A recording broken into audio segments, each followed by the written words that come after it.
Good morning everybody, this is Syed ताहा Qadri from can talks.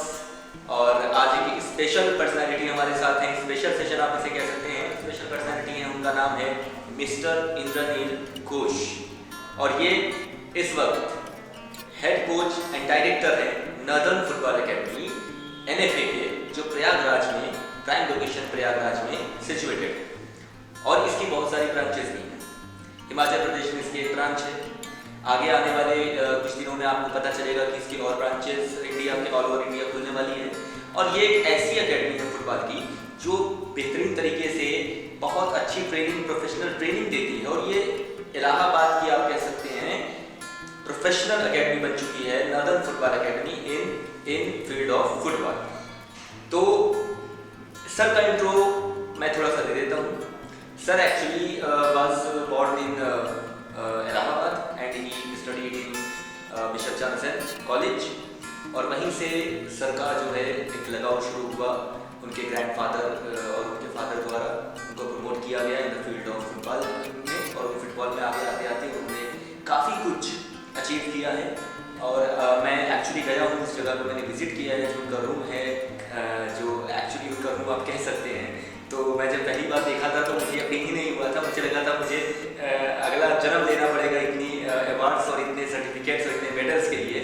तो पूरा रूम भरा हुआ है उनको मेडल से और सर्टिफिकेट से। ये अपने आप में बहुत बड़ा अचीवमेंट कहलाता है कि आपका रूम सिर्फ और सिर्फ जो है मेडल से सजा हो।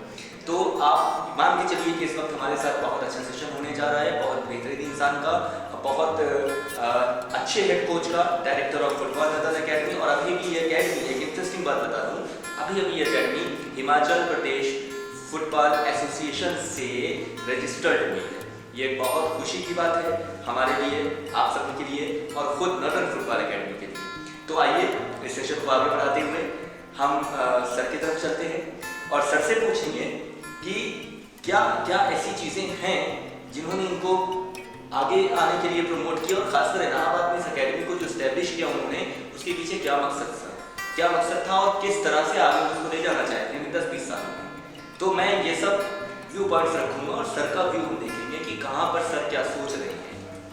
तो हेलो सर। हाय, नमस्कार सभी दर्शकों को।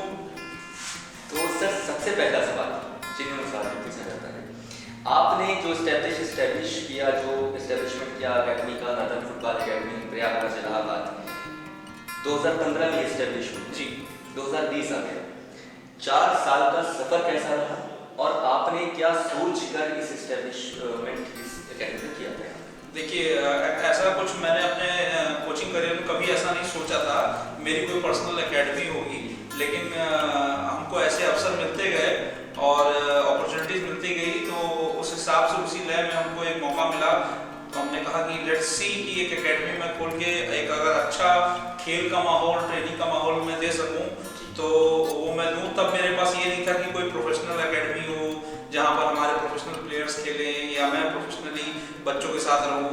एक हमको बस ट्रेनिंग देने का था। तो उसी सिलसिले में मैंने एकेडमी 2015 में झूसी में एक जगह है अंधावा, वहाँ पर मैंने खोला और उसी स्कूल में के ग्राउंड में हम प्रैक्टिस देते थे। और इन 5 सालों में हमारी एकेडमी ने डिस्ट्रिक्ट और स्टेट स्तर पर काफ़ी कुछ टूर्नामेंट्स और काफ़ी कुछ प्रतियोगिताओं पे अपना परचम लहराया। और अभी रजिस्ट्रेशन होने से और प्रोफेशनल एकेडमी बनने से पहले तक हमारे बच्चे district level, state level, national level, inter university level, कुछ कई प्रोफेशनल टीम्स और एकेडमीज में भाग ले चुके हैं और काफ़ी अच्छा एक स्टैंडर्ड बनाया है उन्होंने अपना भी और साथ में एकेडमी का भी, कि जो फुटबॉल है उसको डेवलप कर रही है। उन्होंने अपनी एक खुद की पहचान बनाई है इस एकेडमी के थ्रू कि they are known right now as a football players. दूसरा अच्छा सवाल कि आपकी खुद की कैसी जर्नी रही है एज अ फुटबॉल प्लेयर या as a football head coach, as a director, आपकी खुद की जर्नी कैसी है? देखिए, जर्नी तो हर एक इंसान की काफ़ी संघर्षपूर्ण रहती है और मैंने भी उतना ही struggle as well as hard work और मेहनत किया है। और मैंने स्टार्ट किया था 2010 में, मेरा कोचिंग करियर स्टार्ट हुआ था। आज ये 11वां साल चल रहा है, तो almost 10 years we have pass. तो ये एक जर्नी काफ़ी अच्छी रही है। I have given coaching in Allahabad university, men's and women's team. I have given my coaching experience in Motilal Nehru engineering college, जिसको एक NIT कॉलेज है, और साथ ही में मैं हिमाचल प्रदेश फुटबॉल एसोसिएशन का भी हेड कोच रहा हूँ, जूनियर और सब जूनियर टीम्स का, गर्ल्स एंड बॉयज़ का, वे बैक इन 2013-14। और इसके अलावा भी कोचिंग में मैंने कई स्कूल कॉलेजेस में वगैरह में कोचिंग्स दिए हैं। तो उसी सिलसिले में जब 2015 में हमें एक मौका मिला, हमने सोचा क्यों नहीं एक एकेडमी के साथ चलते हैं। एक एकेडमी का खुद का एक रिकॉग्निशन होता है। तो 2015 से 2018 तक तो सिर्फ ऐसे ही चलता रहा, ट्रेनिंग दी, एक एकेडमी का नाम मिला और ट्रेनिंग होती रही, बच्चे खेलते रहे, कोई डिस्ट्रिक्ट लेवल पे सिलेक्ट हुआ, कोई स्टेट लेवल पे, कोई नेशनल लेवल पे, कोई इंटर यूनिवर्सिटी लेवल पे। लेकिन उसके बाद 2018 के बाद जब ये हमको लगा कि अब हम इसके आगे जा सकते हैं, तो पहले मैंने एकेडमी को रजिस्टर कराया, उसका ट्रेडमार्क कॉपीराइट मैंने लिया कि हमारी एकेडमी एक रजिस्टर्ड एकेडमी है अंडर उद्योग आधार। उद्योग आधार एक गवर्नमेंट ऑर्गेनाइजेशन है, उसके अंदर में आप रजिस्टर करा सकते हैं कोई भी अपने इंस्टीट्यूशन को, ऑर्गेनाइजेशन को। तो वो मेरा ऑर्गेनाइजेशन हुआ। फिर उसके बाद और आगे चला कारवा। तो मुझे जैसे जैसे समय मिलता गया, अब मैंने सोचा कि प्रोफेशनल लीग्स की ओर और प्रोफेशनल खिलाड़ियों की ओर अगर जाएं, हमको भी खुद भी अपने आप को प्रोफेशनल बनाना पड़ेगा। तो जिसके तहत ये बहुत एक अच्छा हमको ब्रेक थ्रू मिला। हमने नॉमिनेशन डाला था अपने एकेडमी के लिए, प्रोफेशनल एकेडमी बनाने के लिए, रजिस्ट्रेशन के लिए।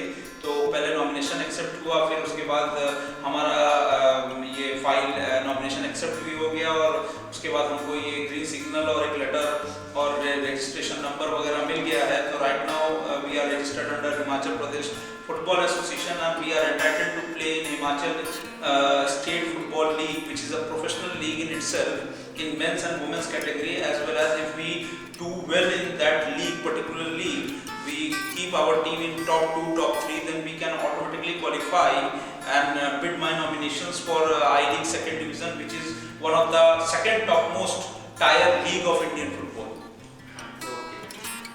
ये जो रजिस्ट्रेशन आपका हुआ है, मुझे लगता है इलाहाबाद की पहली ऐसी एकेडमी जी, होगी। इलाहाबाद की ये पहली टीम है, पहली एक एकेडमी है, पहली टीम कह लें, पहला एक यूनिट कह लें।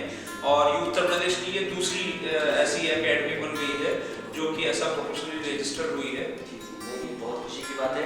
तो आप इसको एज अ रजिस्टर्ड एकेडमी कहाँ तक ले जाना चाहते हैं? आपके क्या देखिए, ड्रीम्स की बात करें या आप कह लें कि कहाँ तक ले जाना चाहते हैं, तो उसकी कोई सीमा नहीं होती। जहाँ तक हाईएस्ट लेवल पे हम जहाँ तक ले जा सकते हैं, वहाँ पर हम ले जाने की पूरी कोशिश करेंगे। और एक प्रोफेशनल तरीके से हमारे एकेडमी में जो कोचेस हैं और जो बच्चे हैं, प्रोफेशनल तरीके से जैसे भी ट्रेनिंग के साथ आपका डेवलपमेंट, स्ट्रक्चर और टूर्नामेंट्स खेलना, तो ये सारी चीज़ें हमारे एक सीक्वेंस में एक अच्छे तरीके से चलने की कोशिश रहेगी। यही कि हमारा सबसे पहले मूल रूप से उद्देश्य है कि डिसिप्लिन में रहें बच्चे और एक अच्छा स्पोर्टिंग एनवायरनमेंट बना के रखें। जीतना हारना तो हमेशा जिंदगी भर लगा रहेगा, बट एक अगर हम एक अच्छा माहौल और एक अच्छे कुछ बच्चे मैंने स्टेट लेवल, नेशनल लेवल या इंटरनेशनल लेवल पे अगर हमारी एकेडमी दे सकती है, तो इसमें बुराई क्या है। और एक प्रोफेशनल रूप में खुद ही अपनी एक रिकॉग्निशन होनी जरूरी होती है। तो एक मेरे कोचिंग प्रोफेशन से अगर मैं अपना एकेडमी को रिकॉग्निशन दे रहा हूँ, मेरी भी खुद की रिकॉग्निशन हो रही है, तो it's very good and positive for Uttar Pradesh football और you can say Allahabad football. आपने उत्तर प्रदेश के फुटबॉल का जायजा अच्छे से लिया होगा। मैं कहता हूँ पूरे इंडिया के फुटबॉल का जायजा अच्छे से लिया होगा। आप फीफा वर्ल्ड कप तक भी जा चुके हैं, आपकी अच्छी खासी जो है इमेज है फुटबॉल फील्ड। कॉमनवेल्थ गेम्स बिल्कुल कॉमनवेल्थ गेम्स। तो आपने क्या फ़र्क देखा उत्तर प्रदेश, इलाहाबाद उस लेवल पर, या फॉरेन प्लेयर्स को भी आपने नोटिस किया क्या?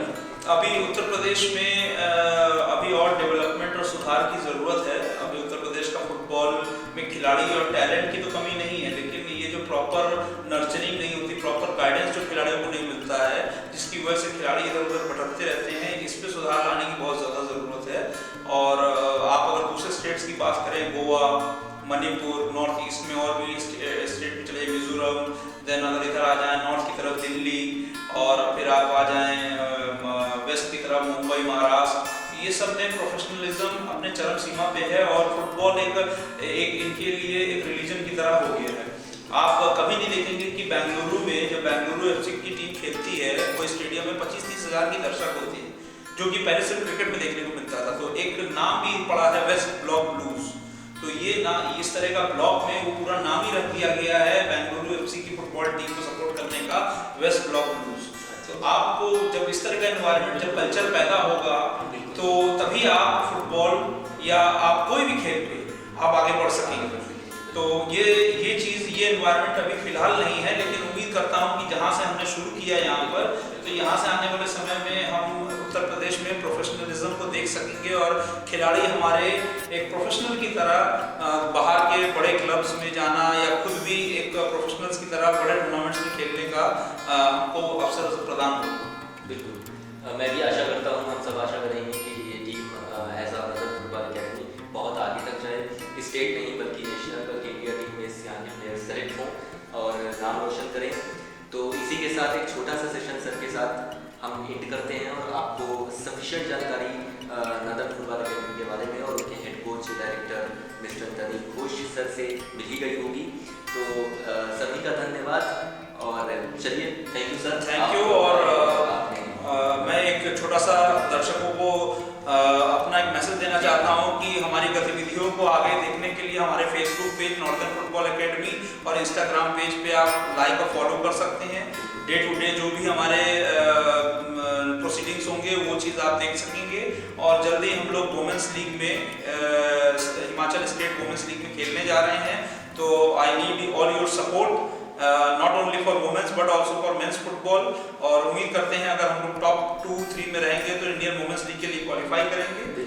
तो इसी के साथ मैं भी आप लोगों का बहुत शुक्रिया अदा करता हूं कि आपने मुझे सुना। थैंक यू, धन्यवाद, नमस्कार।